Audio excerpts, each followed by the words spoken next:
If you're struggling to understand SmartSuite formulas, it could be the dot notation that you find a little bit confusing.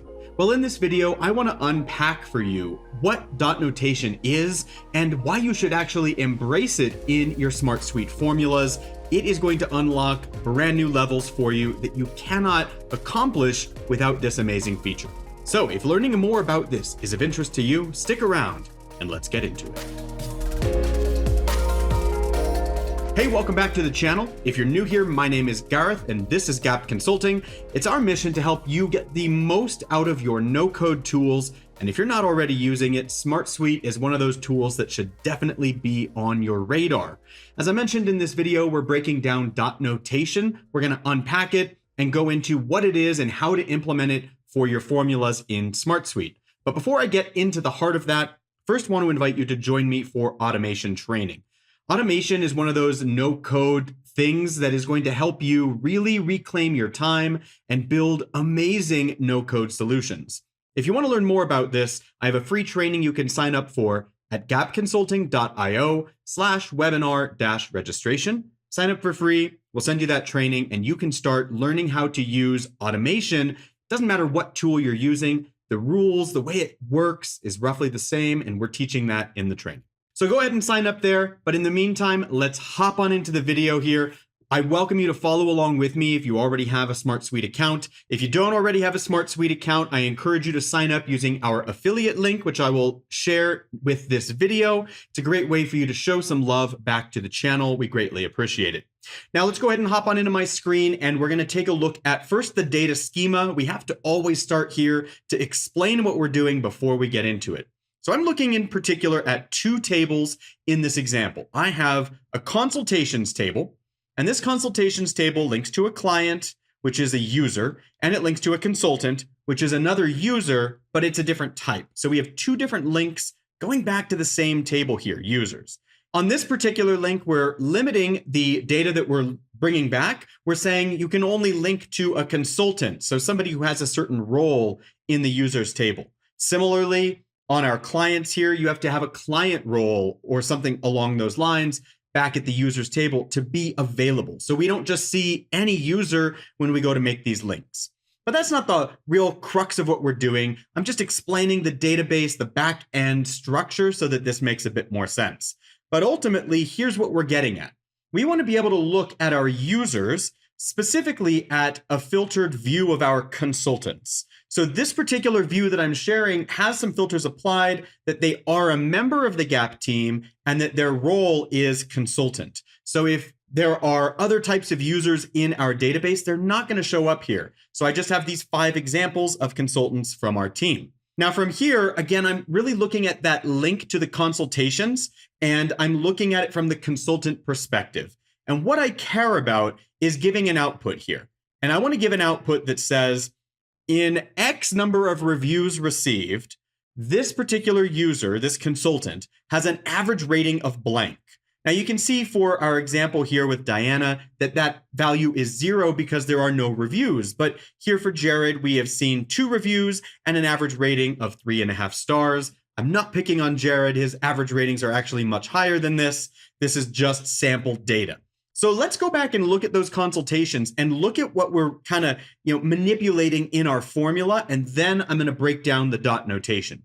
So we're looking at this, the rating, that the value of rating has to exist. If a rating does exist and it's connected to a consultant, then we want to look at that rating and do an average. So we can just look at a glance here. We only have the 4 different ones. Jared is here. He has a rating of 3 stars here. Jared is again here. He has a rating of 4 stars. So that average rating of 3.5 is what we're calculating using the 2 different values, a 3 and a 4. Now, alternatively, or additionally, I should say, if I were to duplicate this record, and if I were to come here and actually give this a value of 0 and just delete the rating, we don't want this to affect Jared's average rating. And so we need to make sure that we're only counting the ratings that exist. So if they are 1 or more, then we want to count them in the average. But if they do not exist, if they're 0, or if they're blank, then of course we don't want that to tank Jared's rating just because this particular client hasn't come back to review him. And we also don't want to roll this up in our count and say out of 3 ratings, right? Out of 3 reviews, because he's only been reviewed twice. So how do we do this? Well, this all comes down to dot notation, something that's very unique to SmartSuite formulas in the no-code space. So let's flip back into users, and I'm going to show you this formula, and we're going to break it down one step at a time. It looks a little nasty right here because there are multiple steps, but really what we're doing is concatenating. And if you're unfamiliar with this particular term, it just means we're stringing together a lot of components to make one long piece of text. So in short, what we're saying is in, and then we're running a calculation for a number, and it's going to be X number of reviews. So in X reviews, and then we're finding the name of this member, I'll get to that in a moment, has an average rating of, and then we're calculating the rating, stars. And so when we leave this formula, leave its messiness, and we look, the output just says in 2 reviews, remember Jared has had 3 consultations, but only 2 reviews, a 3-star and a 4-star, resulting in a 3.5 average. That's what we see here. In 2 reviews, Jared has an average rating of 3.5 stars. So let's break these pieces down one at a time and think about what these different components are saying. Now, I'll pause here and say, if you're familiar with other no-code tools like Airtable, for example, you will not be familiar with dot notation because this is not available in that software. Airtable and similar tools are tackling this using something called a roll-up field. The roll-up field does not exist as a field type in SmartSuite because we have this more robust formula language that we can use. So if you're confused as you use SmartSuite trying to figure out how to put in a roll-up field, it's this way, my friends. You are not having a specific field, you're using a formula with dot notation. So let's look at this step by step. First of all, count if. This is a spreadsheet-esque formula type. We don't often see this inside of databases because usually in a database, we don't get to stipulate certain conditions for counting things. However, with dot notation, we can do a count if. So let me just highlight over count if, and I'm going to look at the function and show you the syntax. So here are the critical components of a count if formula. Number 1, criteria. Number 2, a linked record field. Notice that I didn't say a linked record. No, we're counting a field within a linked record. So check this out. Consultations. This is my link to consultations from the consultant. I am looking not just at the consultations, at the linked records dot, and now I'm saying the field within the link. So let's rewind real quick and look at our structure again. This is my linked field. So inside of my formula, I'm saying, look at that linked record.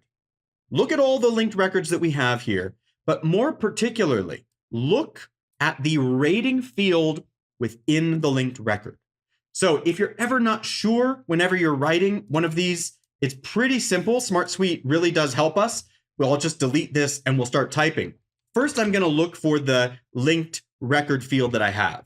In my case, it's called consultations, parentheses, consultant. So when I include this, I know that there's a field in this table that I want to look at, and it's called my rating field. But if I forget that, all I have to do is hit period. And now I'm going to see all of the fields inside of there. And I can scroll down and find it from the list.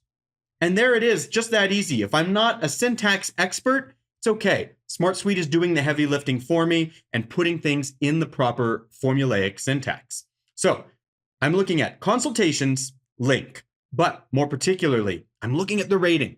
And remember, my first part of this formula in the count if is my criteria.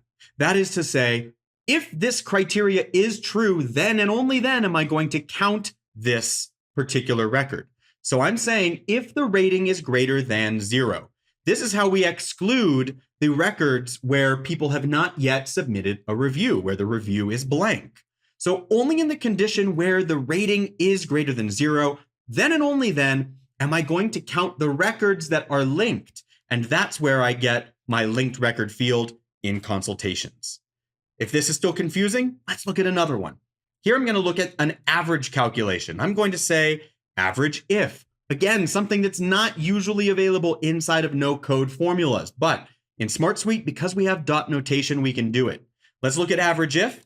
We're going to look at functions, and in this one, it's a little more complicated, but we're saying All right, we're going to look at our criteria, and then we're going to look at our linked record field, and then we're going to look at our target field. For us, I've only gone ahead and used 2 of these because I didn't need the third element in the syntax. It is optional. But here, our formula is saying, let's set up our criteria first. If the consultations link, particularly the rating field, is greater than 0, then I want to take an average of the rating field. So what am I doing? This is where I'm saying, hey, listen, we know that Jared currently has 3 different consultations linked to him. One of them is unreviewed. That will not factor into this calculation here because it doesn't meet the criteria here, where the rating is not greater than 0. The other 2 meet the criteria. Those 2 will therefore be included in the calculation of the average. So now I can say, go ahead and take the rating, and we'll perform that average function on them. So is this a little complicated? Maybe. If it's your first time seeing it, it might give you a little bit of a shock. But ultimately, I think you can see how powerful this type of syntax can be. It really allows you to get much more granular when you are doing calculations, when you're bringing in different text components through your linked record relationships.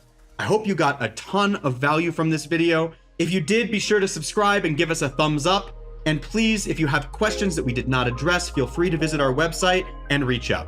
That's it for this one. In the meantime, my friends, keep on building.